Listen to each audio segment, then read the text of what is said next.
You declare war on Earth? The human queen grinned. We've been waiting. Alarms tore through the command deck before I even understood what they meant. Every screen around me turned red at the same moment, and the floor beneath my feet trembled with the force of something massive moving nearby. I am Vexthal Ordanis, an intelligence officer of the Coalition fleet, and the moment I am about to describe to you is the moment everything I believed about the galaxy fell apart. We had just declared war on Earth. It was supposed to be simple. Earth was young. Earth was isolated. Earth had colonized a handful of worlds on the edge of known space, and the Coalition Council decided those worlds belonged to us instead. So we sent our fleets, our warnings, and finally our declaration. We expected fear. We expected surrender. We expected a young species to bow before powers that had ruled the stars for 10,000 years. We did not expect a woman to appear on our screens and smile. Her name, we would soon learn, was Empress Seraphine Cade, ruler of Earth and all its scattered colonies.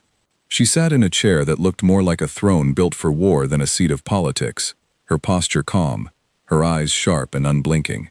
Behind her, banks of officers moved with quiet, practiced efficiency, none of them showing the panic we expected from a species facing annihilation.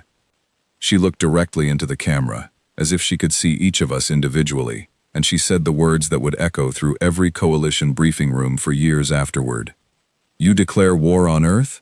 We've been waiting. The transmission ended there. No further words, no demands, no pleading, just silence, and the slow, creeping realization among my superiors that something was deeply wrong with our plan. I remember turning to my commanding officer, a broad-shouldered Dravith named Korun, who had led fleet campaigns against a dozen lesser species. His confidence had always been unshakable, but when he looked at that final frozen image of the Empress smiling, I saw something in his face I had never seen before. Hesitation. She's bluffing, he said, though his voice lacked its usual certainty. Humans are new to this. They don't have the ships, the numbers, the technology. This is fear, dressed up as confidence. I wanted to believe him. Everyone on that command deck wanted to believe him. We had studied Earth's fleet numbers, their weapon output, their shipyards. On paper, humanity was outnumbered 10-1. On paper, this war would be over within a single engagement. But paper does not smile the way that woman smiled. I was tasked with reviewing every scrap of intelligence we had gathered on humanity over the past century, searching for anything that might explain her confidence. I expected to find nothing. Instead, I found gaps, missing records, colonies that reported unusually advanced defense grids for their supposed technology level, trade routes that avoided certain sectors of human space entirely, as if ships had learned, through some unspoken agreement, not to go there. I brought these findings to Korun, and for the first time, he did not dismiss me. Send scouts, he ordered, quietly. I want eyes on their forward defense line before we commit the main fleet. 3 scout vessels were dispatched under cloak, moving toward the edge of human space, with strict instructions to observe and report, nothing more. I monitored their communications from the command deck, my hands steady despite the tension building in my chest. This was routine reconnaissance, nothing more. The first scout vessel went silent within 6 hours. We told ourselves it was equipment failure. Cloak systems were delicate, and deep space travel carried inherent risks. The second scout vessel confirmed nothing so simple. Its final transmission was 11 seconds long, filled with distorted alarms and the voice of its captain shouting coordinates that made no sense, describing something moving through the void that their sensors could not properly identify. Then that signal died too. The third scout vessel we recovered 3 days later, drifting powerless at the edge of a debris field, its crew alive but shaken beyond anything I had seen from trained soldiers. When I interviewed the surviving navigator, a young Sevrani named Ilos, he could barely form complete sentences. They were already there, he kept repeating. Before we arrived, they were already there, waiting, like they knew exactly where we would come from. I asked him what he saw.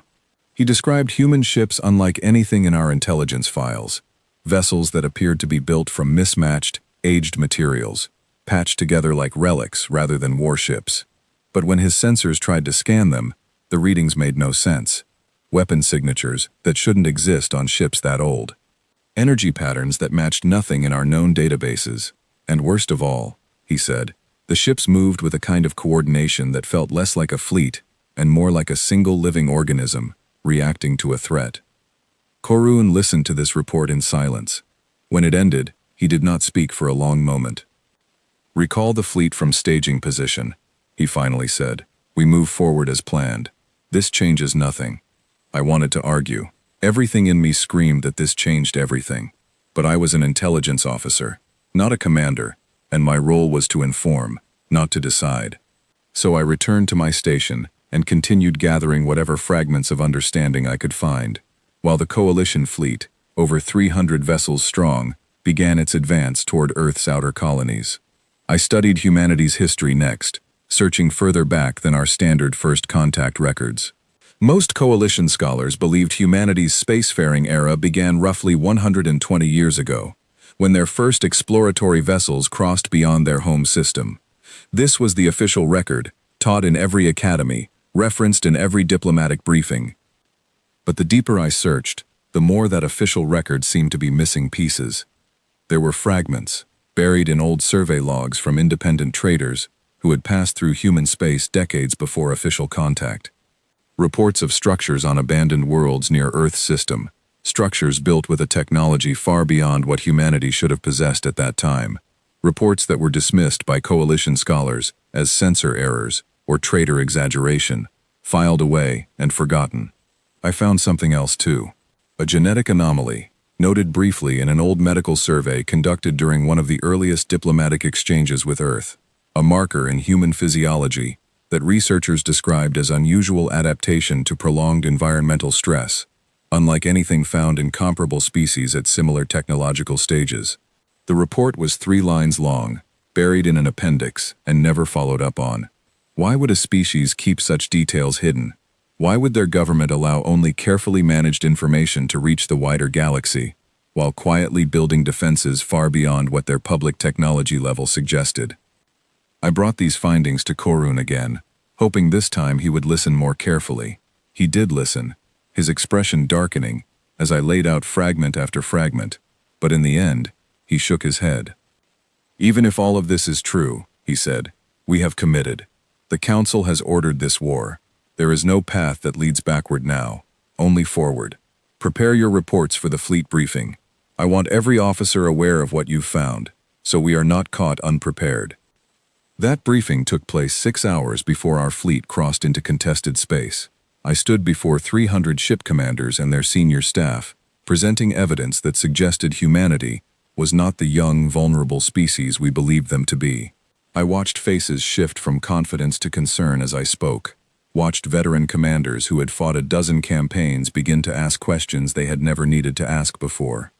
But orders were orders, and the Council's declaration of war could not be undone by the uncertainty of a single intelligence officer. As our fleet began its final approach toward the outer human colonies, I remained at my station, monitoring every incoming signal, every sensor sweep, every fragment of data that might tell us what we were truly walking into. The silence from human space was unnerving. No defensive fleet rushed to meet us. No distress signals rippled through the colonies we approached. It was as if humanity had already withdrawn, already conceded the outer worlds without a fight. Korun took this as confirmation that his confidence had been correct. "You see," he said, standing beside me as our lead ships entered the first contested system. "They retreat. They know what awaits them if they resist." I did not share his certainty. Something about the stillness felt wrong, deliberate, like the quiet moment before a storm, rather than the silence of surrender. I kept my sensors trained on every corner of the system as our fleet advanced, waiting for something, anything, to break that unnatural calm. It was Ilos, the young navigator who had survived the scout mission, who noticed it first. He had been assigned to auxiliary sensor duty despite his shaken nerves, and his voice cut through the command deck with a sharpness that silenced every conversation around him. "Energy signature," he said. "Multiple contacts. They're not retreating. They're gathering." I turned to my own display and watched as faint energy readings began appearing at the edge of our sensor range. Dozens of them, then hundreds, converging from directions our scans had previously shown as empty space. It was as if an entire fleet had been sitting silently in the dark, powered down and undetectable, waiting for us to commit fully before revealing themselves. Korun's confidence finally cracked. I watched it happen in real time, watched the color drain slightly from his face as the tactical display filled with contacts that outnumbered projections by a significant margin. "That's impossible," he said quietly. "Our intelligence showed nothing close to this." "Because they wanted us to see nothing close to this," I said, the pieces finally falling into place in my mind. Every gap in our records, every quiet colony, every mismatched vessel, every strange energy signature. It wasn't incompetence or coincidence. It was preparation, decades in the making, hidden beneath a surface of calculated ordinariness.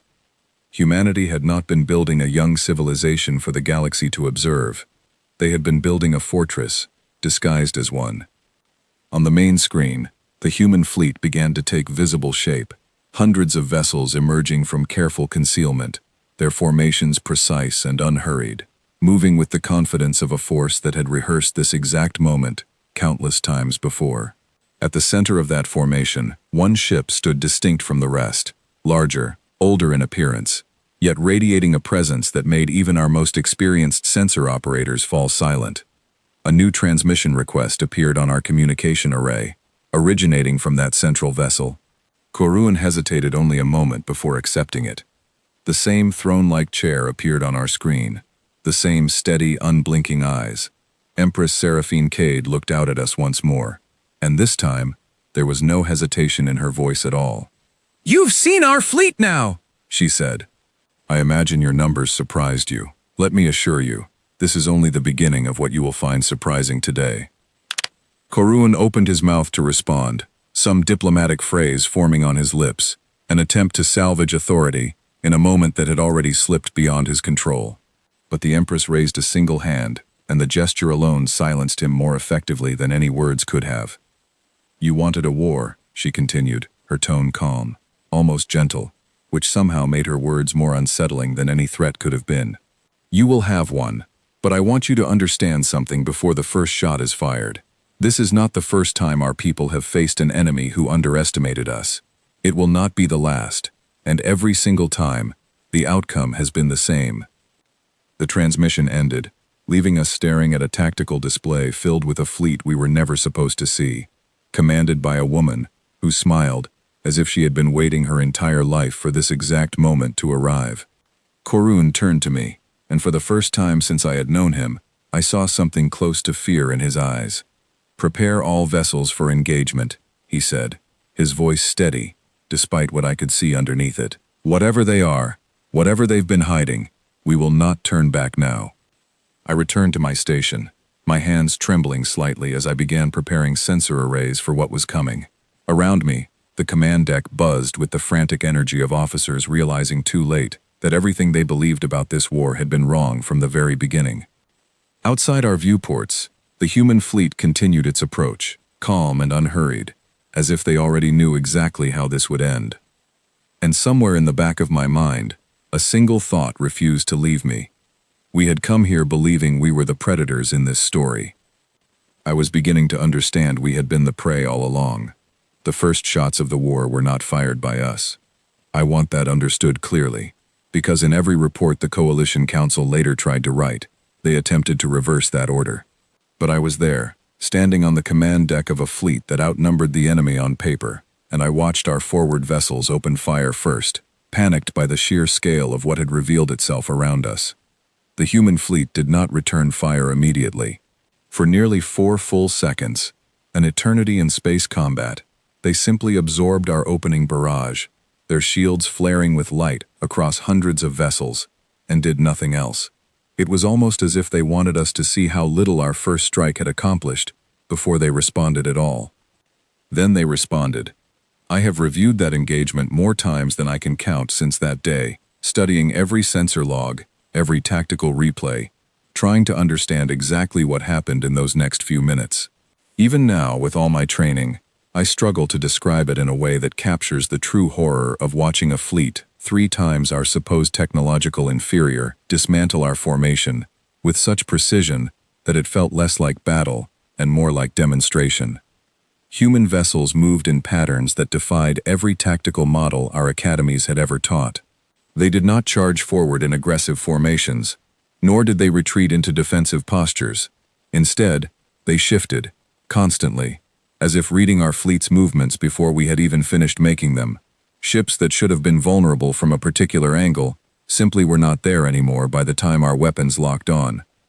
Korun stood beside me, issuing orders with increasing urgency, his voice tightening with each passing minute as our formation, once a source of pride throughout the coalition, began to fracture under an assault that seemed to know exactly where to strike.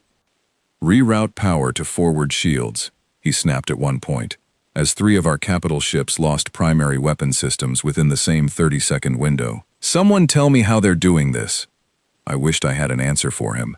My sensors continued gathering data, desperately searching for a pattern I could explain, but what I found only deepened the mystery. Human weapon systems adapted mid-engagement, shifting frequencies and patterns in ways that suggested their ships were learning from our defenses in real time, adjusting faster than any coalition technology I had studied could account for.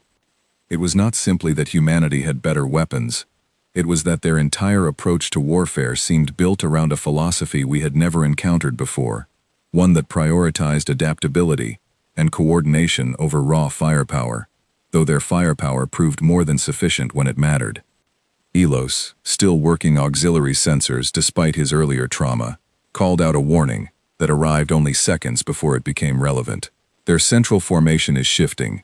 They're not spreading out anymore. They're converging on our command group. I looked up in time to see it happening exactly as he described.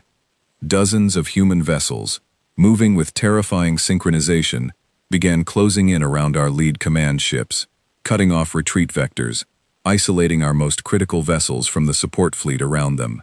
Korun's voice rose sharply as he ordered evasive maneuvers, but by then, it was already too late to fully disengage. Our command ship, along with 4 escort vessels, found itself boxed in by a formation that seemed to have anticipated this exact moment before the battle had even begun.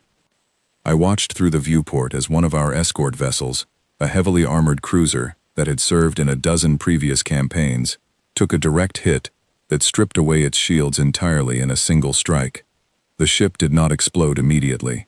Instead, it went dark, drifting powerless, its weapons and propulsion systems disabled, with what appeared to be surgical precision rather than destructive force. That detail struck me as strange, even in the chaos of the moment. The humans were not simply destroying our vessels. They were disabling them, methodically, as if preserving something for later purpose, rather than seeking outright destruction. Korun noticed it too. "Why aren't they finishing the kill?" he muttered, more to himself than to me, as another one of our vessels went dark under similar circumstances. I did not have an answer then. I would find one eventually, though it would take several more engagements before the full picture became clear to me. For now, survival was the only priority. Korun made the difficult decision to order a partial withdrawal, pulling back our remaining functional vessels while leaving the disabled ships behind, a choice that clearly pained him, even as he gave the order. Retreat was not something coalition doctrine encouraged, especially not against an enemy we still officially considered inferior in overall technological development.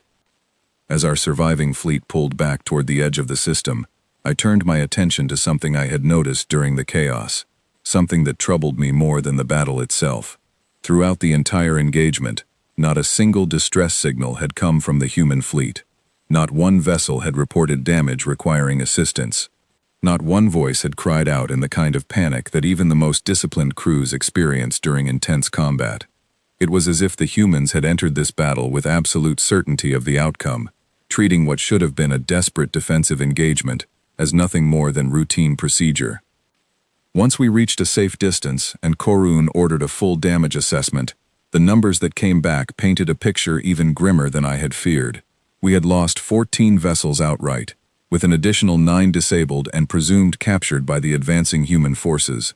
Human losses, according to our sensor logs, amounted to a single vessel destroyed and perhaps a dozen showing minor damage.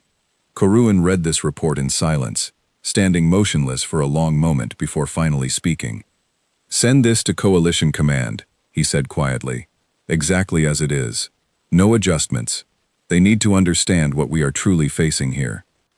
I complied, transmitting the unfiltered report across secure channels, though I harbored serious doubts that Coalition Command would react with the urgency this situation demanded.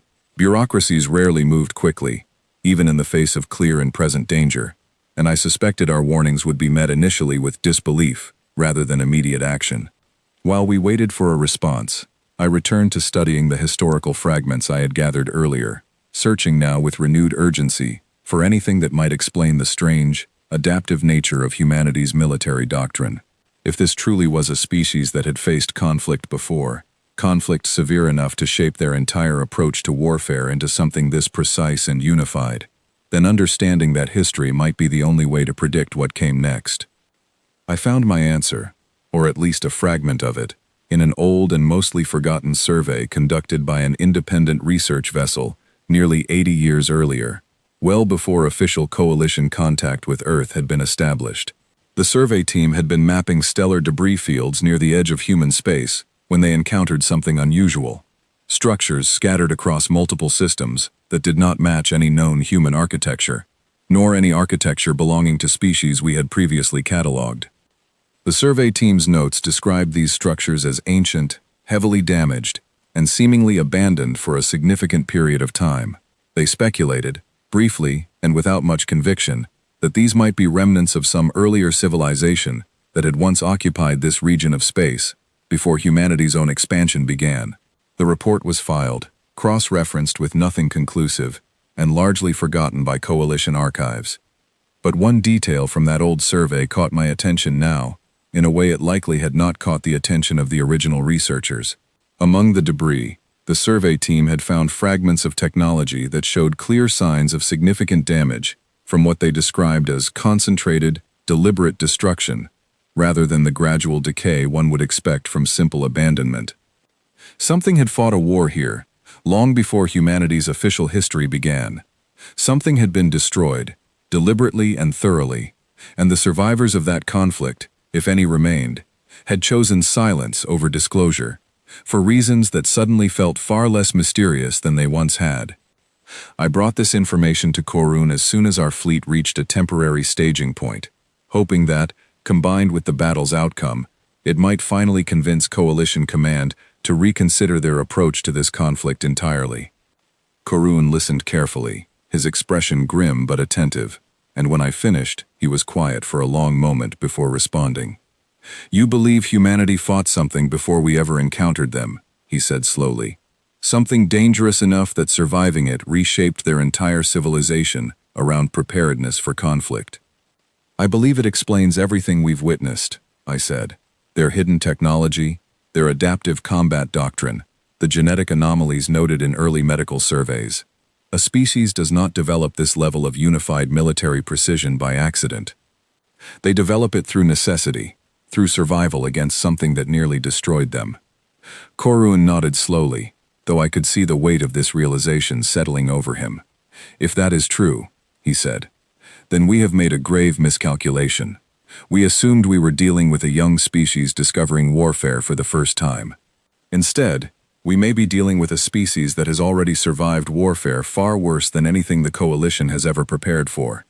Before I could respond further, an alert chimed across the command deck, signaling an incoming transmission from Coalition Command.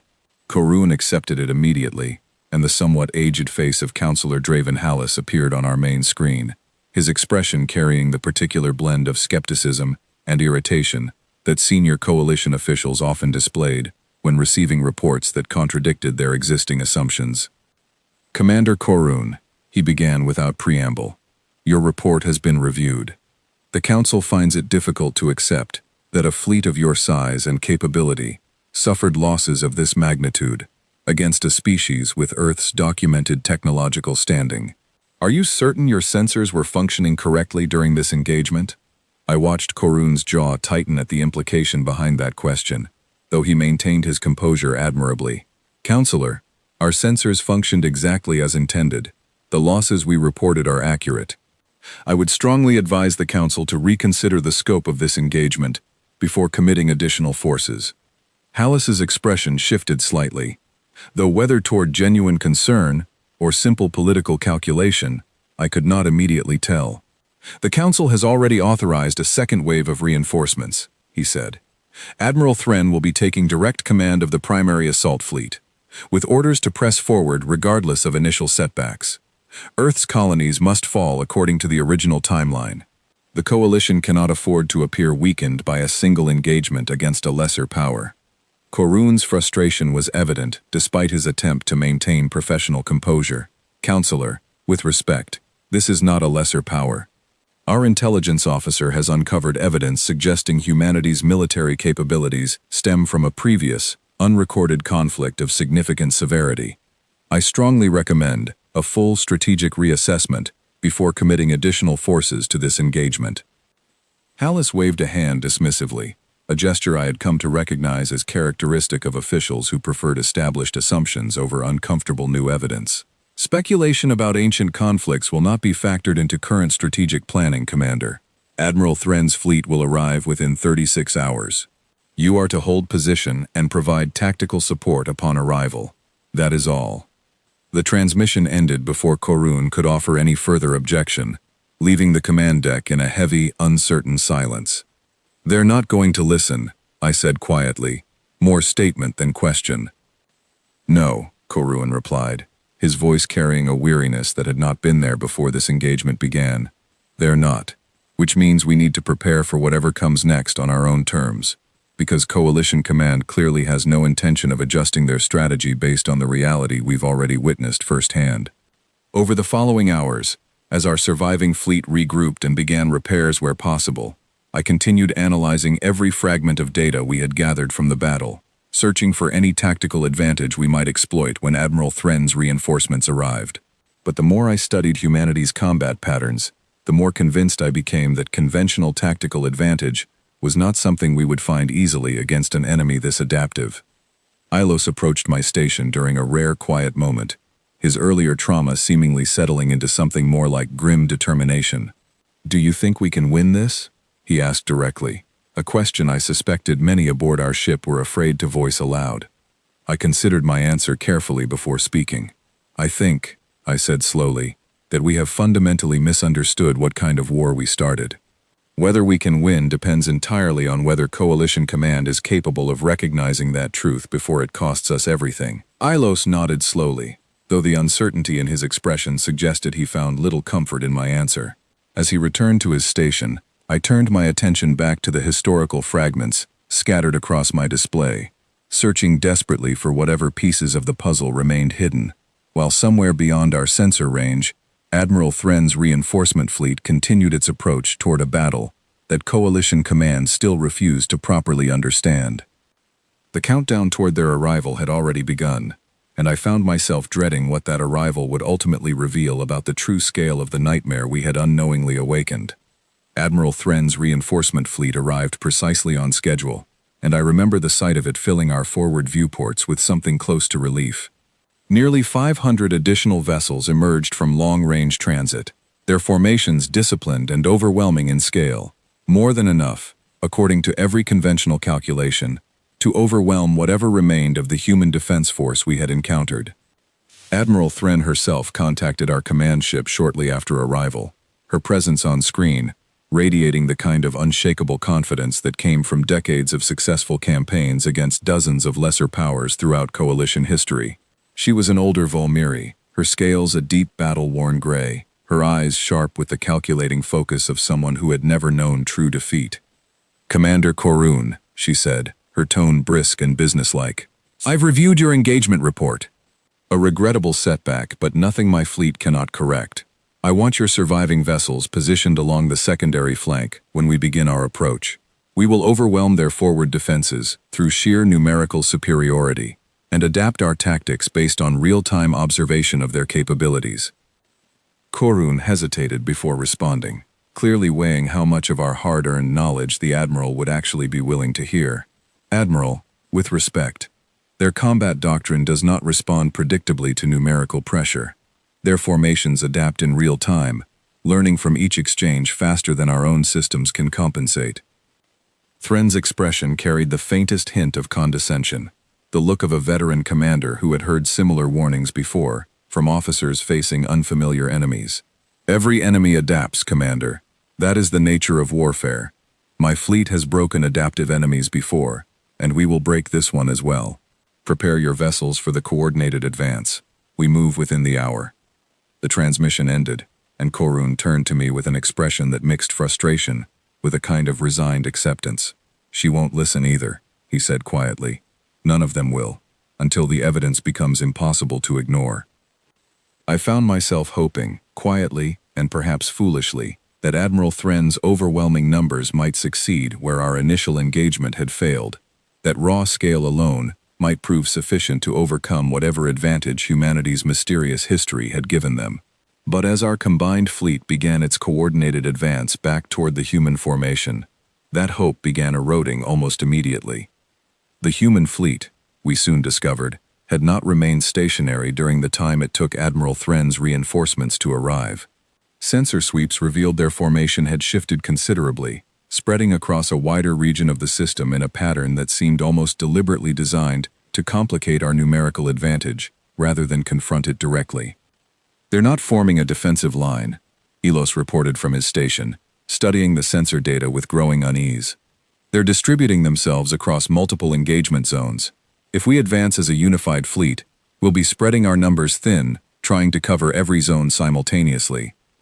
I relayed this observation to Korun, who immediately transmitted the warning to Admiral Thren's flagship. Her response came back clipped and dismissive. "Noted. My fleet will adjust formation accordingly. Maintain your assigned position." The battle that followed unfolded with a horrifying elegance that I still struggle to properly describe, even now, with the benefit of extensive analysis and reflection. Admiral Thren's fleet advanced in disciplined waves, attempting to overwhelm the distributed human positions through concentrated force applied methodically across each engagement zone. For the first several minutes, this approach appeared to be working, our numerical superiority allowing us to press advantages in multiple sectors simultaneously. Then, almost imperceptibly at first, the human formation began to shift again, and I realized with growing dread that we had fallen precisely into the pattern they had anticipated. The distributed positions we believed we were overwhelming had, in fact, been drawing our own fleet into a wider, more vulnerable spread, sacrificing localized numerical advantage in exchange for stretching our supply lines and coordination capabilities beyond effective range. "They're using our numbers against us," I said, watching the tactical display with a mixture of professional fascination and genuine alarm. "The wider we spread to press our advantage, the more isolated our individual battle groups become." Korun's expression tightened as he watched the same pattern become undeniable across the display.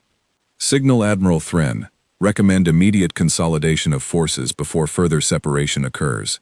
But by the time that recommendation reached Thren's flagship, the human fleet had already begun executing what I can only describe as a masterclass in coordinated isolation tactics. Battle groups that had been operating within supporting range of each other suddenly found themselves cut off, surrounded by human vessels that seemed to appear from unexpected angles with unsettling precision. I watched through our sensor feed as an entire battle group, nearly 40 vessels strong, found itself encircled within a matter of minutes. Their retreat vectors systematically closed off one by one until escape became effectively impossible. The commanding officer of that group, a decorated veteran named Sarn Ithaval, transmitted increasingly urgent requests for reinforcement, his voice growing tighter with each passing exchange as his situation deteriorated. "We need immediate support," he transmitted, his voice carrying an edge of controlled panic that I had rarely heard from coalition officers of his experience level. "Multiple vessels disabled, unable to break encirclement. Requesting immediate." The transmission cut off abruptly, replaced by static, and when the feed cleared moments later, sensor readings showed the majority of that battle group rendered inactive, their weapons and propulsion systems disabled, with the same surgical precision I had witnessed during our initial engagement. Admiral Thren, watching this unfold from her flagship, finally issued the order to consolidate remaining forces, though the delay had already cost us dearly. As our surviving vessels pulled back into tighter formation, attempting to regroup into something resembling coordinated defense, I found myself studying the human fleet's movements with an intensity that bordered on obsession. desperate to understand the underlying logic that made their tactics so consistently effective against our numerical superiority. It was during this consolidation phase that I noticed something that would prove crucial to understanding humanity's approach to warfare. Their vessels, despite operating across an incredibly wide distributed formation, never once showed signs of confusion or miscommunication between units. Every ship moved as though it possessed complete awareness of every other ship's position and intention, reacting to developing situations with a synchronization that felt less like coordinated communication and more like a single mind controlling hundreds of individual bodies. I brought this observation to Korun during a brief lull in the engagement, my voice carrying an urgency I hoped would finally cut through the layers of institutional skepticism that had plagued our warnings since this conflict began. Their coordination isn't achieved through standard communication protocols, I said. The response time between individual vessel actions is too fast, too perfectly synchronized, for even the most advanced conventional command systems to achieve. Something else is happening here, some form of coordination we don't yet fully understand. Korun studied the tactical display for a long moment before responding. You believe they possess some form of technology that allows instantaneous coordination across their entire fleet. I believe, I said carefully, that whatever conflict shaped their military doctrine also shaped the very technology underlying their command structure. This is not a species that simply learned advanced tactics. This is a species that engineered their entire approach to warfare around surviving something that demanded this level of perfect coordination to overcome. Before Korun could respond further, a new alert drew our attention back to the tactical display. Admiral Thren's flagship itself had come under direct assault, a coordinated strike from multiple human vessels, converging with an intensity that suggested the human fleet had identified and prioritized eliminating our command structure entirely. I watched the exchange unfold with growing dread, Thren's flagship weathering strike after strike, its shields flickering under the sustained assault, while escort vessels desperately attempted to intercept incoming fire. For several tense minutes, it appeared the flagship might hold, its formidable defenses designed specifically to withstand exactly this kind of concentrated assault. Then, in a single devastating exchange, the human fleet shifted their attack pattern entirely, striking not at the flagship's shields directly, but at the escort vessels providing supporting fire, eliminating that protective screen within seconds before turning their full concentrated force back toward Thren's vessel itself. The flagship's shields collapsed entirely under the subsequent assault, and though the vessel did not suffer catastrophic destruction, its weapons and propulsion systems went dark in the same methodical, precise manner we had witnessed throughout this entire conflict.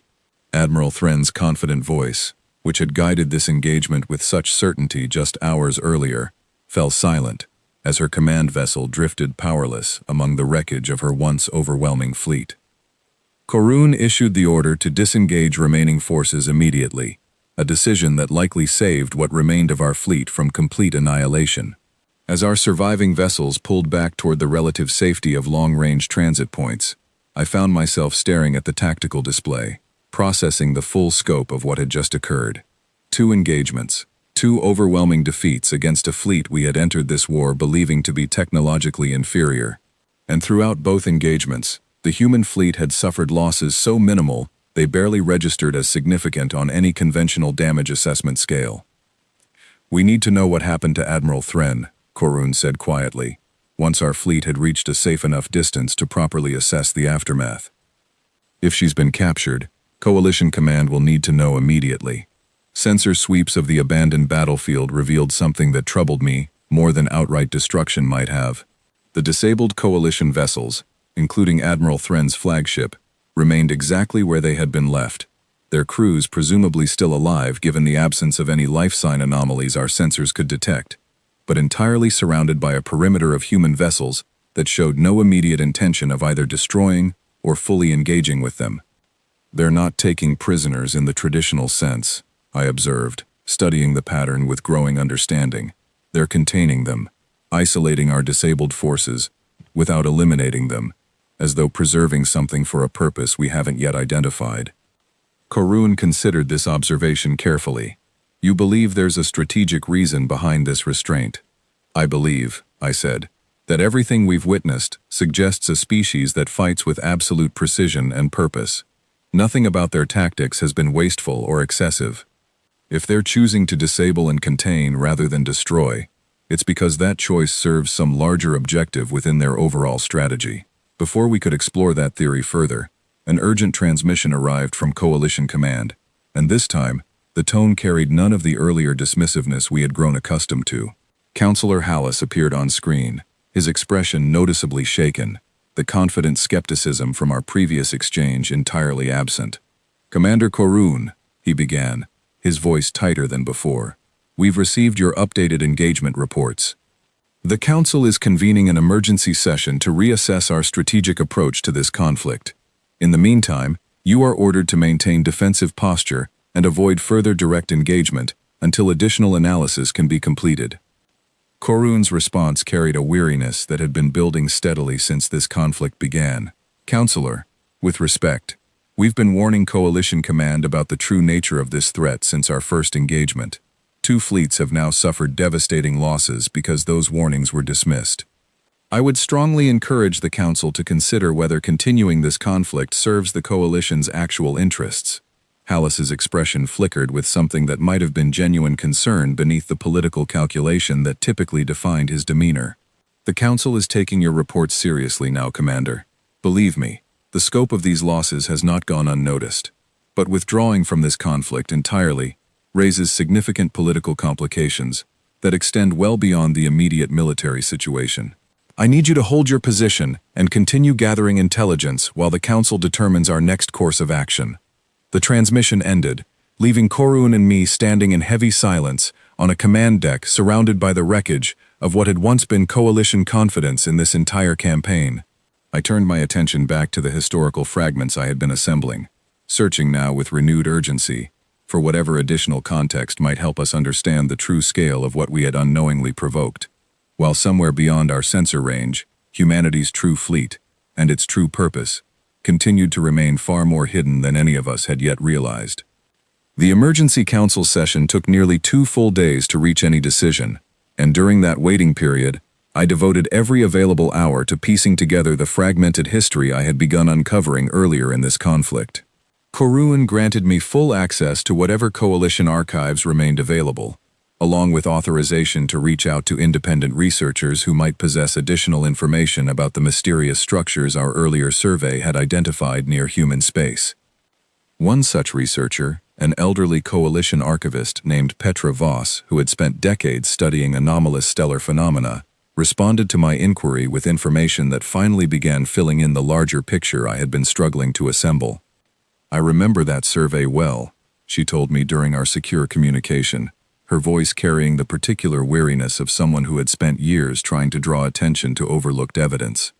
"I was part of a follow-up investigation nearly 60 years ago, before Coalition contact with Earth was officially established. We found more of those structures scattered across a much wider region than the original report suggested." "What did you conclude about their origin?"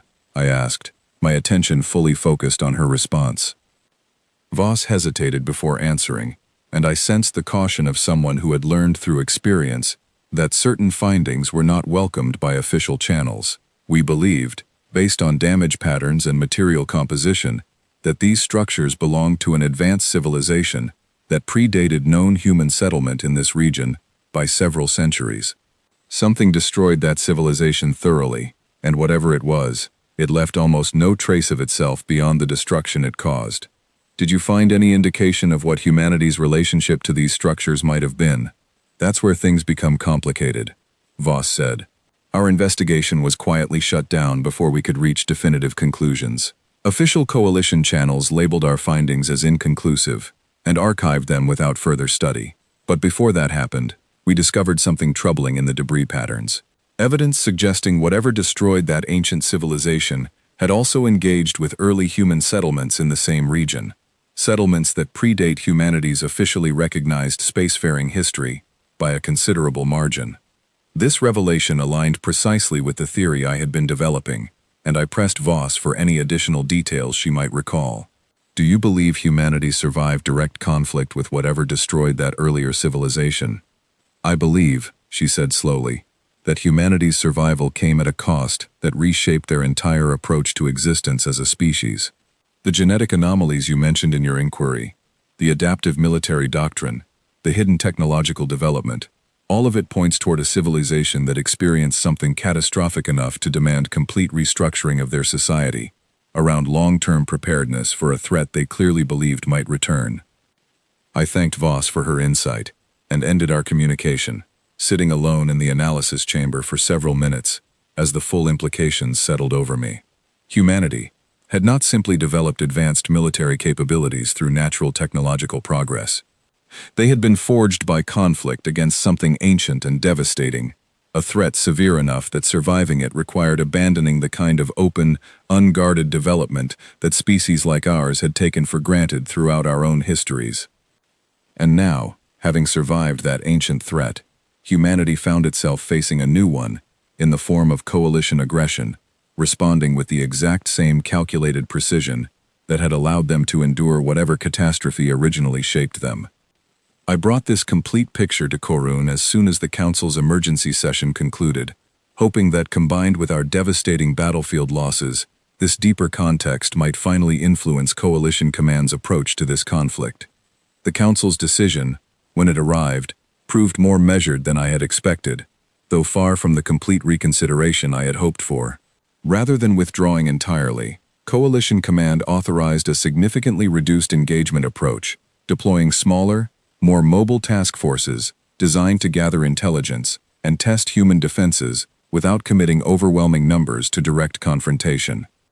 Korun's fleet, reduced now to a fraction of its original strength following our previous engagements, was assigned to lead one such task force, tasked with probing a secondary human colony believed to hold less strategic significance than the primary worlds we had initially targeted. "They still don't fully understand what we're dealing with," Korun said quietly, reviewing our new orders with visible frustration. "Reduced engagement scale changes nothing if the underlying tactical disadvantage remains the same." I shared his concern, though I recognized this represented at least a partial acknowledgement of the miscalculations that had defined this conflict thus far. As our reduced task force approached the designated secondary colony, I maintained constant sensor surveillance, searching for any sign of the coordinated defense patterns that had proven so devastating in our previous encounters. What we found instead surprised us in an entirely different way. The colony itself appeared largely undefended, its orbital installations showing minimal military presence, its surface settlements continuing what appeared to be ordinary civilian activity, despite the ongoing conflict occurring elsewhere in human space. "This doesn't match the pattern we've observed," Ilos noted from his sensor station, his voice carrying genuine confusion. "If this colony holds any strategic significance, why does it appear so lightly defended?" I studied the sensor readings carefully, searching for the same kind of hidden preparation we had discovered during our initial engagement, the disguised defensive capabilities masked beneath deliberately unremarkable appearances. But this time, the readings suggested something different, a colony that genuinely lacked significant military infrastructure, populated by civilians going about ordinary daily activities. Korun made the cautious decision to establish contact rather than proceed with direct engagement, hoping this lightly defended colony might provide an opportunity to gather intelligence without triggering the devastating response we had encountered elsewhere. The colony's administrator, a woman named Elena Marsh who identified herself as the settlement's civilian governor, appeared on our communication screen with an expression that carried genuine confusion rather than the calculated confidence we had witnessed from Empress Cade. "I don't understand why coalition vessels are approaching our colony," she said, her voice carrying the particular unease of someone unprepared for military confrontation. "We received no warning, no diplomatic communication, indicating any conflict affecting our settlement specifically." Korun proceeded carefully, aware that this unexpected civilian encounter might provide insight we desperately needed. "Governor Marsh, are you aware that a state of conflict currently exists between the Coalition and Earth's governing authority?" Marsh's confusion deepened visibly. "I've received general notices about heightened defense readiness throughout human space, but nothing suggesting active military engagement. Our colony operates largely independent of central military coordination. We're a research and agricultural settlement, not a strategic military asset." This exchange revealed something crucial that had not been apparent from our previous engagements. Not every human settlement operated with the same hidden military preparedness we had encountered at the primary colonies and fleet engagements. Some, like this one, genuinely lacked significant defensive infrastructure, existing instead as ordinary civilian communities within the broader framework of human civilization. I relayed this observation to Korun, suggesting a theory that had begun forming as I processed this new information. Perhaps humanity's defensive preparation isn't uniform across their entire civilization. Perhaps it's concentrated specifically around what they consider their most vulnerable or strategically vital locations, while colonies like this one remain largely unprepared for direct military engagement. Korun considered this theory carefully before responding. If that's accurate, it suggests a more complex strategic picture than we initially assumed. Rather than uniform defensive capability throughout human space, we're dealing with concentrated strength around specific vital points, with less protected regions existing alongside them. This realization opened new tactical possibilities, though Korun remained cautious about pursuing them, given our previous devastating losses. Before we could explore this avenue further, however, our sensors detected new contacts entering the system, vessels that did not match the overwhelming fleet formations we had encountered previously, but rather appeared to be smaller, more mobile patrol craft, responding to what I assumed was some form of automated distress signal triggered by our approach. Governor Marsh's expression shifted to genuine alarm as she noticed the same readings on her own systems. Those are Earth Defense Patrol vessels. I don't know why they're responding here. We haven't requested military support. Korun studied the approaching patrol craft carefully, noting their significantly smaller scale compared to the fleet formations we had previously encountered. This may represent an opportunity to gather more manageable intelligence without risking catastrophic losses, he said quietly. Prepare defensive positions, but hold fire unless directly engaged. As the patrol vessels approached, I studied their configuration carefully, searching for the same adaptive combat signatures we had witnessed during our previous engagements. What I found instead suggested these vessels, while still demonstrating clear technological sophistication, lacked the overwhelming coordinated precision that had characterized humanity's primary defense fleet. These vessels appear to operate with more conventional coordination patterns, I reported to Korun. Still advanced, but not exhibiting the same level of synchronized adaptation we witnessed previously. This observation proved crucial as the patrol vessels established contact, their commander identifying himself as Captain Daniel Ashworth, his tone carrying professional caution, rather than the absolute confidence we had encountered from Empress Cade's primary fleet. Coalition vessels, you are entering restricted colonial space during an active state of conflict, Ashworth stated firmly. I'm authorized to request your immediate withdrawal, though I have not received orders to engage, unless you demonstrate hostile intent. Korun recognized an opportunity in this more measured encounter, one that might allow gathering additional intelligence without triggering the devastating response pattern we had previously experienced. Captain Ashworth, we have no intention of engaging this colony militarily. Our approach was intended to assess the strategic situation following recent engagements elsewhere in this conflict. Ashworth's expression shifted slightly, a hint of genuine curiosity breaking through his professional caution. You're referring to the engagements against the primary defense fleet, I assume. I'll be honest, Commander. Most of us stationed at these outer colonies don't receive detailed reports about those engagements. We know conflict is occurring, but the full scope remains restricted to higher command levels. This admission proved remarkably informative, suggesting a compartmentalized command structure within humanity's military organization, where knowledge of their true capabilities remained restricted even among their own forces stationed at less critical locations. I relayed this observation to Korun immediately, recognizing its significance for understanding the broader strategic picture we were attempting to assemble. If their own outer colony defenses operate with limited knowledge of the primary fleet's true capabilities, I said, it suggests an extraordinarily controlled information structure, one designed specifically to prevent exactly the kind of intelligence gathering we're currently attempting.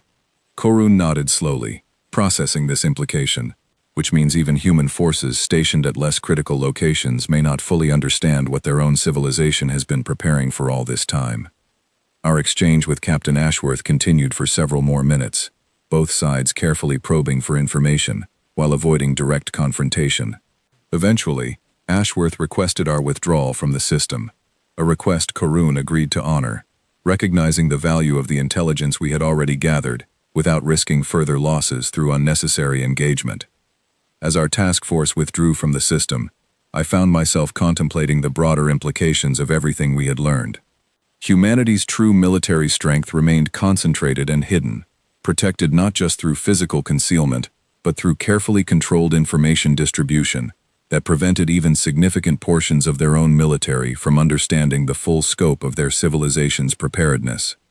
This meant that whatever we had witnessed during our previous devastating engagements represented only a portion of humanity's true capability, deployed specifically and deliberately to protect their most strategically vital locations, while the broader framework of human civilization continued largely unaware of the true scale of what their government had been preparing for. Corun received our updated intelligence report with an expression that mixed cautious optimism with continued deep concern. This suggests a path forward that doesn't require directly confronting their primary defense capabilities, he said. If we can identify which locations represent genuinely lower priority targets, we might achieve limited strategic objectives without triggering catastrophic losses. I shared this cautious optimism, though something about the broader picture continued to trouble me deeply. If humanity had organized their entire civilization around concealing true capabilities behind carefully controlled information distribution, what did that suggest about the ultimate purpose behind such extensive long-term preparation? A species does not construct this level of elaborate concealment and readiness for a threat they consider merely possible. They construct it for a threat they consider inevitable. And if that inevitability extended beyond simple conflict with the coalition, into something far older and more dangerous that had originally shaped humanity's entire civilizational approach to survival, then our current conflict might represent something far more consequential than a simple territorial dispute over contested colonial worlds. As our task force continued its withdrawal, preparing to report our findings back to Coalition Command, I found myself increasingly certain that we had stumbled into something far larger than any of us had originally understood, a conflict that touched upon dangers extending well beyond the immediate scope of Coalition versus Earth, into territory that might ultimately determine the survival of civilizations far beyond either of our own.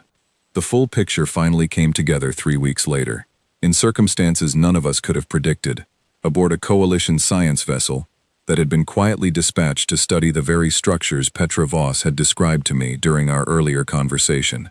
I had requested reassignment to that mission personally, convinced that direct examination of those ancient ruins might provide the final piece of understanding we needed to comprehend the true nature of this conflict. Corun approved my transfer reluctantly, his own fleet ordered to maintain defensive positions, while Coalition Command deliberated further on strategic approach. Before I departed, he offered a final piece of advice that stayed with me throughout the mission that followed. "Whatever you find out there," he said, "bring it back, regardless of how uncomfortable the truth proves to be.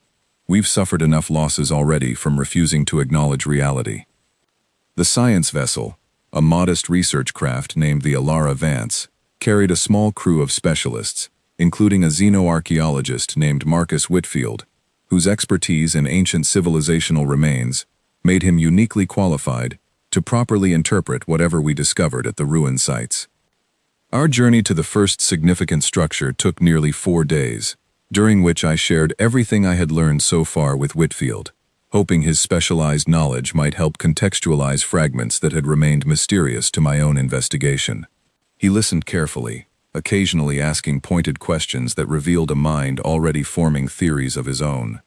"You're describing a pattern I've seen suggested in isolated fragments before," he said during one of our conversations, "but never with this level of supporting evidence. If humanity truly experienced conflict with an ancient, technologically superior threat severe enough to nearly destroy them, and if that experience shaped their entire subsequent civilizational development, we may be looking at something historians have long speculated about, but never definitively proven. What exactly are you suggesting?"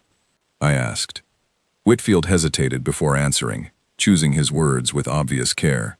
"There are theories, largely dismissed by mainstream coalition academic circles, suggesting this region of the galaxy experienced a significant extinction-level event roughly 2,000 years ago, one that eliminated several advanced civilizations simultaneously.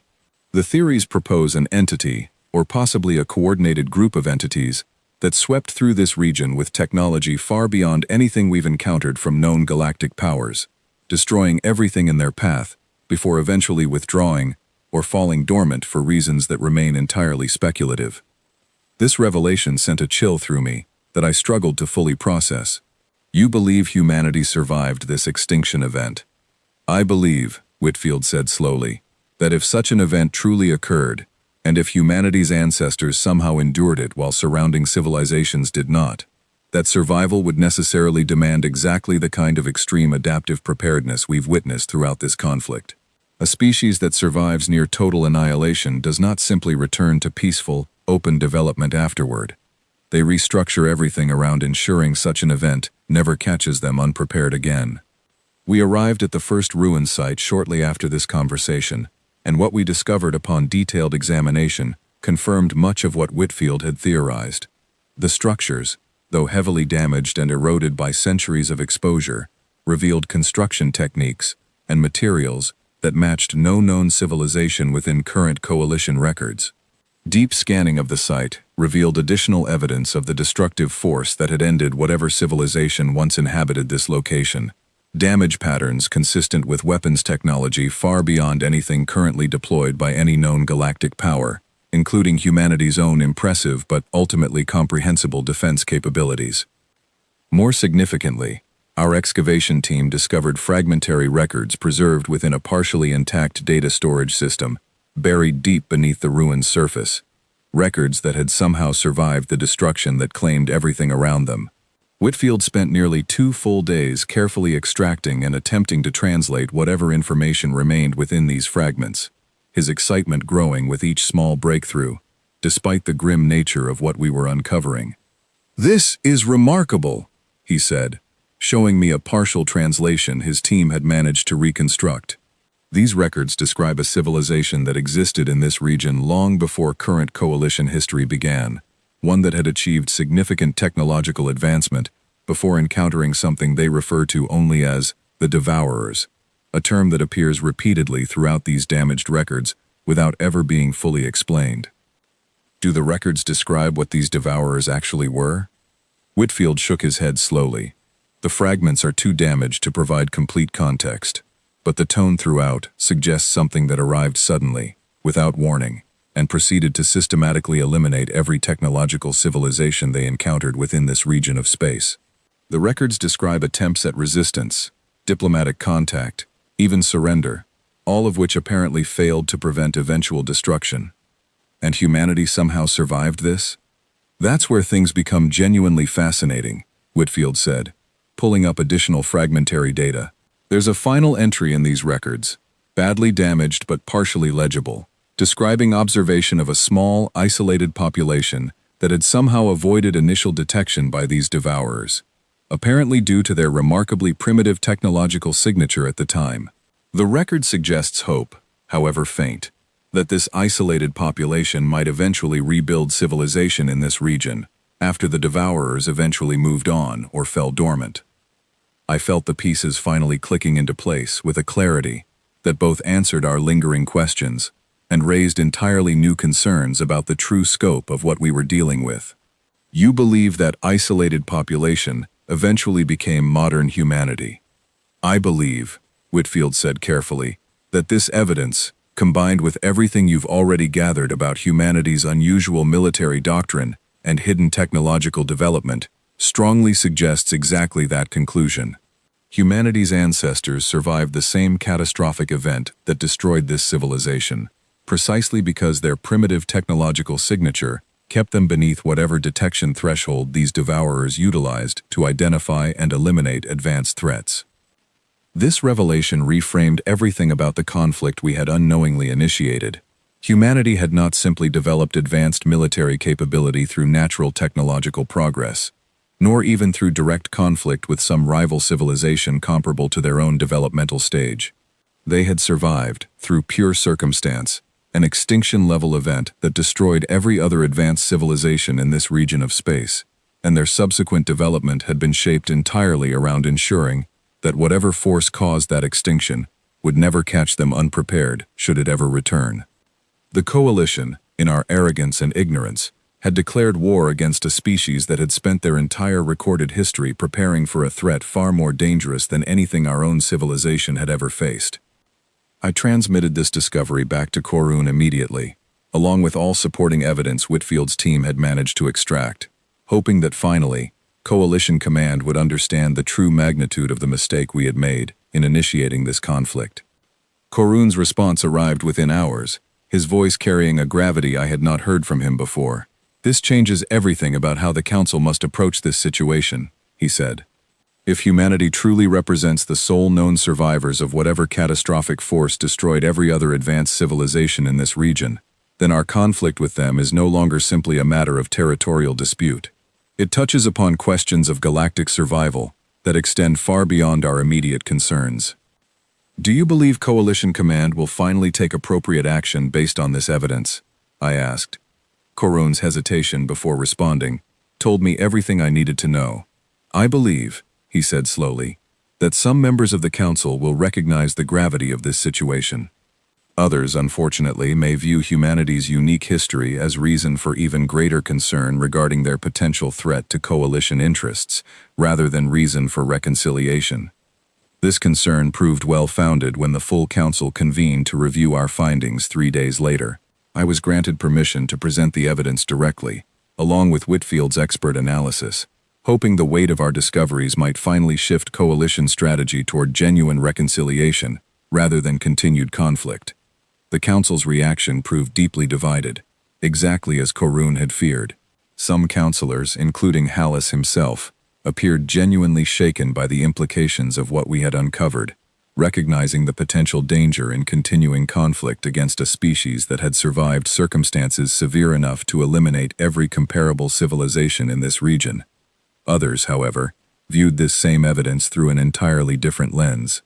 Councillor Riva Tsalak, representing one of the Coalition's more militarily aggressive member species, argued forcefully that humanity's unique survival made them more dangerous rather than less, a potential existential threat to Coalition interests that demanded immediate and decisive military action before humanity's capabilities grew beyond any possibility of Coalition containment. If this species truly possesses knowledge and preparedness far beyond what we originally assessed, Tsalak argued during the Council session, then allowing them to continue developing unchecked represents a far greater long-term risk than any temporary losses we've suffered during this current conflict. We must press forward with maximum available force before this advantage grows insurmountable. This argument found surprising support among several other councillors, and I watched with growing dismay as the session's momentum shifted away from the reconciliation I had hoped our discoveries might inspire, toward instead a renewed commitment to military escalation, driven now by fear rather than the earlier assumption of easy victory. Korun, present at the session alongside me, attempted to counter this dangerous momentum. "Councillors, escalating this conflict based on fear, rather than strategic necessity, risks exactly the kind of catastrophic losses we've already experienced twice during this campaign. Humanity has demonstrated no aggressive intention toward Coalition territory beyond defending their own established colonies. Continued escalation serves no rational strategic purpose." Salak's response carried the particular certainty of someone who had already decided their position regardless of contrary evidence. "Defensive posture today does not guarantee defensive posture indefinitely, Commander. A species capable of surviving what apparently destroyed every comparable civilization in this region represents a threat that must be addressed decisively, while we retain any strategic advantage whatsoever." The Council session ultimately concluded with a decision that troubled me deeply, authorizing what Coalition Command termed a maximum strategic response, committing the full remaining strength of Coalition military forces toward what they now framed as a necessary preemptive campaign against a potentially existential threat, rather than the limited territorial dispute this conflict had originally represented. As the session ended and delegates began dispersing, Korun approached me with an expression that carried genuine concern beyond simple professional frustration. "This decision will lead to catastrophic losses," he said quietly. "Possibly losses severe enough to threaten Coalition stability itself, given what we've already witnessed regarding humanity's defensive capabilities. Do you believe there's any way to prevent this escalation from proceeding?" I asked. though I suspected I already knew his answer. Korun shook his head slowly. The Council has made its decision. Our role now is to serve as effectively as possible, within whatever strategy emerges from this decision, while continuing to gather whatever intelligence might help minimize the losses this escalation will inevitably cause. As we prepared to return to active duty, I found myself contemplating the tragic irony underlying this entire conflict. Humanity, the sole survivors of a catastrophe that had eliminated every other advanced civilization in this region of space, now faced renewed existential threat, not from whatever ancient force had originally devastated their ancestors, but from the very coalition that should have recognized in their survival a potential ally against future dangers, rather than an enemy to be preemptively eliminated out of fear and misunderstanding. Whatever came next in this conflict, I suspected it would prove far more consequential than any of us, on either side, could fully anticipate. The Maximum Strategic Response Coalition Command authorized, committed nearly every remaining battle-ready vessel across 3 neighboring sectors, a fleet so vast that watching it assemble at the staging point felt like witnessing the mobilization of an entire civilization rather than a single military campaign. Korun's remaining ships were folded into this larger force, his own command reduced to a supporting role within a structure now led by newly appointed Supreme Commander Vesa Drael, a decorated strategist, known throughout Coalition history for campaigns that had never previously required a second engagement to secure victory. I remained attached to Korun's staff as this massive fleet began its final approach toward Earth's core defended systems, carrying with me everything I had learned, hoping desperately that somewhere within this overwhelming show of force, Coalition leadership might yet find room for restraint, rather than pure destructive momentum. That hope diminished considerably during our approach, as Supreme Commander Drael's strategic briefings made clear her intention to press this campaign with maximum available force, treating our previous engagements not as evidence demanding caution, but as data points to be analyzed and countered through sheer overwhelming scale.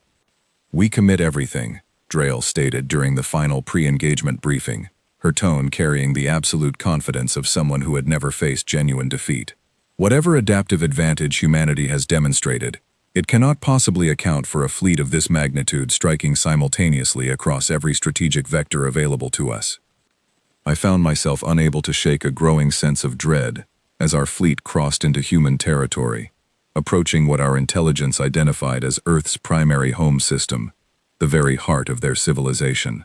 If humanity's defensive capabilities scaled proportionally with the strategic significance of what they were protecting, then whatever awaited us at this location would likely exceed anything we had previously witnessed by a considerable margin.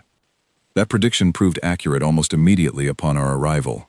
As our massive fleet emerged from transit at the edge of Earth's home system, sensor readings revealed a defensive presence that dwarfed even the impressive force we had encountered during our earlier engagements.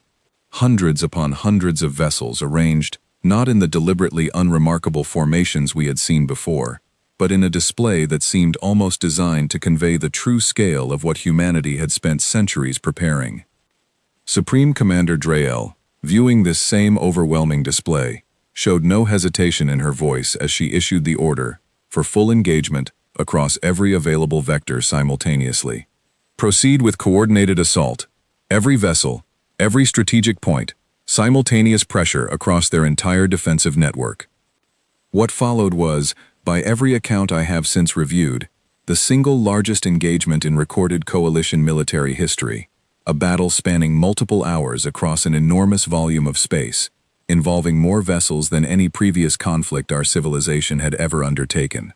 I will not attempt to describe every detail of that engagement here, both because the full scope defies simple narration, and because much of what occurred remains genuinely difficult for me to revisit even now. What I can describe is the outcome, and the singular moment that defined it entirely. Despite our overwhelming numerical commitment, despite Supreme Commander Drael's careful strategic planning, informed by extensive analysis of our previous engagements, humanity's defensive response proved not merely sufficient, but devastatingly comprehensive. Their fleet, coordinated with the same impossible synchronization we had witnessed throughout this conflict, methodically dismantled our assault across every strategic vector simultaneously, disabling vessel after vessel, with the same surgical precision, that had characterized every previous engagement. Within the first 2 hours, coalition losses exceeded everything we had suffered throughout the entire preceding conflict combined. Supreme Commander Drail's flagship itself came under sustained assault within the 3rd hour, and unlike Admiral Thren's earlier experience, this engagement proceeded with an intensity that left no ambiguity regarding its outcome. I witnessed the moment our command structure effectively collapsed, watching through increasingly fragmented sensor feeds as vessel after vessel across our massive fleet found itself systematically disabled, surrounded, and rendered combat ineffective by a defensive force that seemed to anticipate our every strategic decision before we had fully committed to it. Korun's own vessel, positioned within a secondary support formation, found itself increasingly isolated as the broader coalition fleet structure disintegrated around us. I remained at my station throughout this collapse, continuing to gather whatever intelligence I could, even as our situation grew increasingly desperate. The end, when it came for our particular vessel, arrived with a strange sense of inevitability, rather than sudden shock. Human vessels converged on our position with the same methodical precision I had studied extensively throughout this conflict, disabling our propulsion and weapon systems within a coordinated strike that left our ship drifting powerless among the wreckage of what had once been the largest fleet coalition history had ever assembled. I expected, in that moment, that capture or destruction would follow swiftly. Instead, what occurred surprised me more than almost anything else throughout this entire conflict. A boarding party arrived aboard our disabled vessel within hours, though not the aggressive military force I had anticipated. The individuals who boarded our ship moved with calm, professional efficiency, securing the vessel without unnecessary force, treating our surviving crew with a measured respect that felt entirely inconsistent with the devastating military capability they had just demonstrated. Korun and I, along with several other surviving senior officers, were transported aboard a much larger human vessel shortly afterward, and it was during this transport that I finally understood the full scope of what awaited us. We were being brought before Empress Seraphine Kade herself. The chamber where we eventually stood before her carried none of the intimidating military trappings I had expected. Instead, it felt almost deliberately modest, a functional command space rather than an ostentatious display of power. The Empress herself, seated in the same throne-like command chair we had witnessed during her initial transmission at the start of this conflict, studied our small group with an expression that carried neither triumph nor cruelty, but something closer to weary understanding. "Commander Korun," she said, her voice calm and measured, "and Officer Ordanis, I believe, based on the intelligence reports my own analysts have gathered regarding your investigative efforts throughout this conflict." Korun straightened despite our clearly defeated circumstances, his professional composure remaining intact, even in the face of complete strategic failure. "Empress Kade, I assume you intend to communicate the terms of our surrender." Kade's expression shifted slightly, something that might have been the faintest trace of genuine sympathy crossing her features. "Surrender implies this was ever truly a contest of equal footing, Commander. What I intend is something rather different from what your coalition command likely anticipates."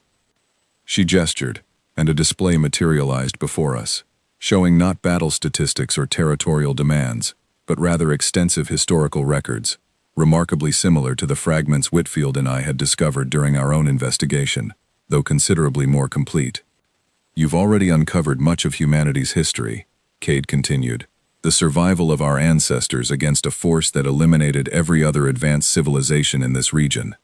What you may not fully understand is why we've maintained such extensive preparedness in the centuries since, and why your coalition's aggression forced a response we would have genuinely preferred to avoid entirely. I found myself compelled to ask the question that had driven my entire investigation throughout this conflict. Empress Kade, if humanity's preparation exists specifically to guard against the return of this ancient threat, why respond to coalition aggression with such overwhelming comprehensive military capability? Surely, a more measured defensive response would have sufficed against a conventional military conflict." Kade's expression grew more serious as she considered her response. "Because Officer Ordanis, we cannot afford ambiguity regarding our defensive capability, not from any potential aggressor, regardless of how minor their threat might initially appear. Every engagement, every demonstration of our true capability, serves as a deterrent against future conflicts that might otherwise emerge from exactly the kind of miscalculation your coalition made when initiating this war. You wanted us to understand the full scope of your capability, Korun said slowly, understanding dawning in his voice. Not simply to defeat us, but to ensure no future aggressor makes the same miscalculation. Precisely, Cade confirmed. Humanity has spent centuries preparing for a threat that may yet return to this region of space. We cannot afford the resources, nor the strategic distraction, of ongoing conflict with neighboring galactic powers, who fail to recognize the necessity of our preparedness. This conflict, as costly as it has proven for your coalition, ultimately serves a purpose beyond simple territorial defense. It establishes clearly, for the coalition and for any future observers of this engagement, exactly what humanity is capable of, and exactly why provoking further conflict serves no rational strategic interest. This revelation reframed the entire conflict in a manner I had not fully anticipated. Even after everything Whitfield and I had uncovered during our investigation, humanity's overwhelming response had never been primarily about defeating the coalition specifically. It had been about establishing an unambiguous demonstration of capability, intended to prevent future conflicts entirely by removing any possibility of miscalculation regarding humanity's true strength. What happens now? Korun asked, his voice carrying the weight of someone processing the full scope of Coalition's strategic failure throughout this entire campaign. Cade's expression shifted once more, something that might have been genuine hope emerging beneath her earlier weariness. Now, Commander, I offer your coalition something considerably more valuable than simple victory or defeat. I offer the possibility of genuine partnership, built upon mutual understanding of a threat that may eventually affect far more than simply humanity's own colonies. I felt a complex mixture of relief and continued uncertainty at this offer, recognizing both its genuine value and the significant challenges that would remain in convincing Coalition Command to accept partnership with a species they had so recently viewed as a target for preemptive elimination. The Council may prove resistant to such an offer, Korun said carefully, particularly following losses of this magnitude. Cade nodded slowly, acknowledging this concern without dismissing it. Which is precisely why I've arranged for your safe return to Coalition territory, Commander, along with Officer Ordanis and your surviving crew. Someone within your command structure must carry forward genuine understanding of what we've demonstrated here today, understanding that extends beyond simple military statistics, into the deeper context that shaped this entire conflict from its beginning. As our meeting concluded and preparations began for our return to Coalition space, I found myself contemplating the truly unprecedented nature of what Empress Cade had offered. Rather than pressing her overwhelming advantage toward complete Coalition subjugation, she had chosen instead to offer the possibility of genuine alliance, built upon the same hard-learned understanding that had shaped humanity's entire civilizational approach to survival throughout their long-hidden preparation for threats, extending far beyond simple territorial conflict. Whether Coalition Command would prove capable of accepting this offer, rather than viewing it through the same fear-driven lens that had led Councillor Tsalak to advocate for this catastrophic campaign in the first place, remained an open question as our transport vessel began its journey back toward Coalition territory, carrying with it not just the survivors of this devastating conflict, but the full weight of understanding regarding exactly what kind of galaxy we now found ourselves navigating. Our return to Coalition territory took nearly 2 weeks aboard a modest human transport vessel, a journey during which Korun and I found ourselves reflecting extensively on everything this conflict had taught us about the true nature of our galaxy. The crew assigned to our transport, led by a quietly efficient officer named Captain Julia Ferris, treated us with a professionalism that felt entirely consistent with everything we had witnessed regarding humanity's disciplined, purposeful approach to nearly every aspect of their civilization. "You seem surprised by our conduct toward former enemies," Ferris observed during one of our conversations, noting my continued careful study of the crew's interactions with our small group of Coalition survivors. "I confess," I admitted, "that after everything we witnessed regarding your civilization's military capability, I anticipated a considerably less accommodating experience following our defeat."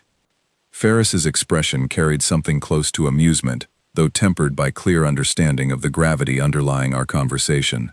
Empress Cade has always maintained that unnecessary cruelty toward defeated enemies serves no strategic purpose, and often undermines the very stability we hope to establish following conflict.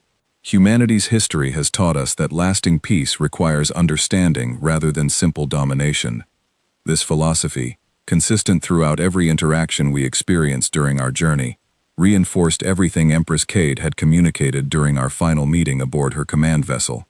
Humanity's overwhelming military response throughout this conflict had never been about pure destruction for its own sake, but rather about establishing unambiguous strategic clarity that might prevent future conflicts from ever escalating to similarly devastating scale.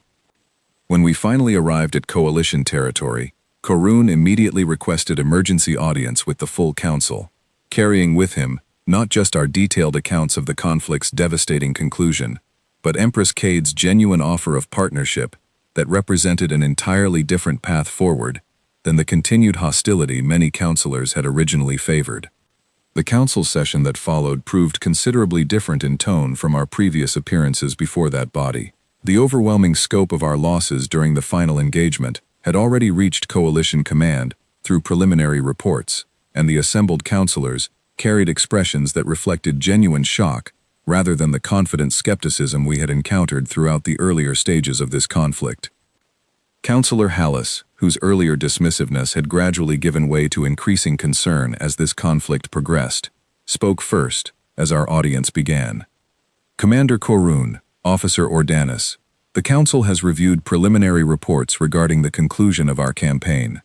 Before we proceed further, I believe it essential that you provide complete context regarding what transpired during your captivity, and regarding whatever communication you received from Earth's leadership. Corun proceeded to lay out everything we had learned, from the historical evidence Whitfield's team had uncovered regarding humanity's ancient survival, to Empress Cade's explicit explanation regarding the strategic purpose behind their overwhelming demonstration of capability, to her ultimate offer of genuine partnership built upon mutual understanding, rather than continued hostility. The council chamber fell into a heavy silence following this presentation, and I watched carefully as various counselors processed implications that clearly challenged fundamental assumptions many had held throughout this entire conflict. Counselor Tsalak, whose earlier advocacy for maximum military escalation had contributed significantly to the catastrophic losses we ultimately suffered, spoke first into that silence, though her tone carried considerably less certainty than during our previous encounters. You're suggesting the Coalition should accept partnership with a species that has just demonstrated capability to defeat our combined military strength decisively. I'm suggesting, Corun replied carefully, that continued hostility toward a civilization possessing this level of capability, particularly one shaped by survival, against threats that eliminated every comparable civilization in this region, represents a strategic risk the Coalition simply cannot afford to bear. Empress Cade's offer provides an alternative path that serves Coalition interests considerably better than continued conflict we have no realistic prospect of winning. I found myself compelled to add additional context, hoping to help the Council fully understand the deeper implications underlying this entire situation. Counselors, I would emphasize that humanity's extensive preparation throughout their history has never been directed toward aggressive expansion or conquest. Every piece of evidence we've gathered suggests a civilization focused entirely on defensive preparedness against a threat that may yet return to this region of space. Partnership with humanity offers the Coalition not just avoidance of further costly conflict, but potential access to defensive knowledge that could prove essential should this ancient threat ever manifest again. This argument, combined with the undeniable weight of our devastating military losses, gradually shifted the Council's deliberation towards serious consideration of Empress Cade's offer, rather than continued advocacy for renewed hostility. The session extended for several additional hours, with various counselors raising concerns and questions that Corun and I addressed, as thoroughly as our knowledge allowed. Eventually, the Council reached a decision that, while not without significant internal disagreement, represented a genuine shift away from the aggressive posture that had defined our approach toward Earth since this conflict's earliest stages. A formal delegation would be dispatched to negotiate terms of partnership with Empress Cade's government, moving beyond simple cessation of hostilities toward genuine cooperative relationship building. I was honored to be included within this delegation, given my extensive involvement throughout the investigative work that had ultimately shaped our understanding of humanity's true history and motivations. Our return journey to Earth carried a markedly different atmosphere than our previous military campaign, one characterized by cautious hope rather than confident aggression. Empress Cade received our delegation personally upon our arrival, her expression carrying genuine warmth that felt considerably different from the calculated confidence we had witnessed throughout our initial encounters during active conflict. "Commander Corun, Officer Ordanis," she greeted us, along with the other delegation members present. "I confess, I harbored genuine uncertainty regarding whether your council would prove capable of accepting the path forward I offered, following our conflict's conclusion. I'm pleased to see that uncertainty proved unfounded." Negotiations proceeded over the following weeks, addressing not just immediate territorial concerns regarding the colonial worlds that had originally sparked this conflict, but broader questions regarding long-term cooperative defense strategy, shared intelligence regarding the ancient threat that had shaped humanity's civilizational development, and mutual economic and technological exchange that promised benefits considerably beyond what either side might have achieved independently. Throughout these negotiations, I found myself increasingly impressed by the genuine thoughtfulness underlying humanity's approach to this emerging partnership. Rather than pressing every possible advantage their overwhelming military capability might have justified, Cade's government consistently advocated for terms that established genuine mutual benefit, recognizing that lasting stability required the coalition's willing participation rather than reluctant submission born purely from military necessity. "You could demand considerably more favorable terms," I observed during one particularly candid conversation with Cade herself, curious about her government's continued restraint despite their demonstrated capability throughout this conflict. Cade's response carried the weight of hard-earned historical wisdom. "Officer Ordanis, humanity's ancestors survived catastrophic near-extinction precisely because they understood something fundamental about long-term survival. Dominance achieved through fear and coercion inevitably breeds resentment and eventual instability. Genuine partnership, built upon mutual respect and shared purpose, provides considerably more durable foundation for lasting peace, particularly when facing threats that may eventually require unified response beyond what any single civilization could manage alone." This philosophy, consistently demonstrated throughout every stage of our negotiations, gradually transformed initial coalition skepticism into genuine appreciation for the partnership Cade's government had offered. By the time formal agreements were finalized, establishing not just peaceful coexistence but active cooperative alliance between Earth and the coalition, I sensed a fundamental shift in how our civilizations would relate to each other moving forward. The final agreement included provisions for shared intelligence regarding the ancient threat that had originally shaped humanity's defensive posture, technological exchange programs designed to strengthen both civilizations against potential future dangers, and formal diplomatic recognition that established Earth not as a defeated adversary, but as a genuine equal partner within the broader galactic community. Counselor Hallis, present during the formal signing ceremony that concluded these negotiations, approached me privately afterward, with an expression that carried genuine reflection regarding everything this conflict had ultimately revealed. "I confess, Officer Ordanis, that your early warnings throughout this conflict deserved considerably more serious consideration than the Council initially provided. Your investigative work proved instrumental in avoiding what could have become an even more catastrophic and prolonged conflict." I accepted this acknowledgement with appropriate humility, recognizing that the true credit belonged not to my own investigative efforts alone, but to the broader willingness, ultimately demonstrated by both Coalition and Earth leadership, to move beyond initial assumptions toward genuine understanding, even when that understanding required acknowledging uncomfortable truths about our own miscalculations. As I reflect now on everything that transpired throughout this remarkable conflict, from our initial confident declaration of war against a species we assumed posed minimal threat, through devastating engagements that revealed the true depth of our strategic miscalculation, to the ultimate partnership that emerged from Empress Cade's wisdom and restraint, I find myself with a final reflection that I believe deserves particular emphasis for anyone who might study this conflict in the future.